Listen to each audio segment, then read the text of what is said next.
আজ আমি আপনাদের মাঝে তুলে ধরবো রাজশাহী সাহেব বাজার কাঁচা বাজার। কাঁচা বাজারের অবস্থা দেখেন ভাই, একটু বৃষ্টি হলে কি অবস্থা হয়ে দাঁড়াইছে। এত পরিমাণ দুর্গন্ধ, মানে নিঃশ্বাস নেওয়া যাচ্ছিল না। মাস্ক পরে অবস্থায় ছিলাম, আমরা রিক্সায় যাচ্ছিলাম।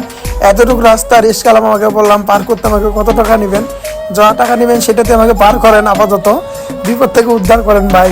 এমন অবস্থা, আল্লাহ, হাঁটার কোনো অবস্থা নাই। তো পরে রিক্সাওয়ালাকে বললাম, তো রিক্সাওয়ালা 50 টাকা নিয়েছিল। আমরা 3 জন ছিলাম, সেদিন একজনকে সামনে দিয়েছি, আমার একটা ফ্রেন্ড।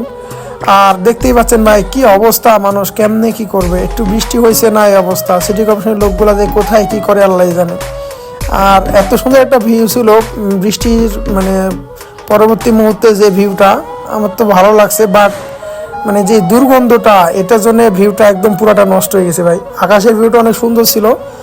তো দেখতেই তো পাচ্ছেন, এই যে তরমুজ, মামা তরমুজ নিয়ে আসে। অবশ্য বেচা কেনা কম ছিল, কারণ বৃষ্টির জন্য আর দুর্গন্ধের জন্য সম্ভবত আমার মনে হচ্ছিল কোনো কাস্টমার আসছিল না। আমরা তো গেছিলাম বাজারে বাজার করার উদ্দেশ্যে, বাট বৃষ্টির জন্য নামতে পারি নাই। আমি বলছি ভাই আর দরকার নাই, মা পোসাও দুয়াও চাই, আমি এখান থেকে পালাতে পারলেই বাসি। এই জন্য রিস্কালা মামাকে বললাম, মামা আমাকে তাড়াতাড়ি এখান থেকে উদ্ধার করেন। এই তো চলে এসেছি অবশেষে আমরা মেন রোডে। বাইরে ভাই কি অবস্থা, আল্লাহ, নিঃশ্বাস নেওয়া যায় না। বৃষ্টি হলে আল্লাহ না করুক কেউ যেন কাঁচা বাজারের মধ্যে ঢোকে।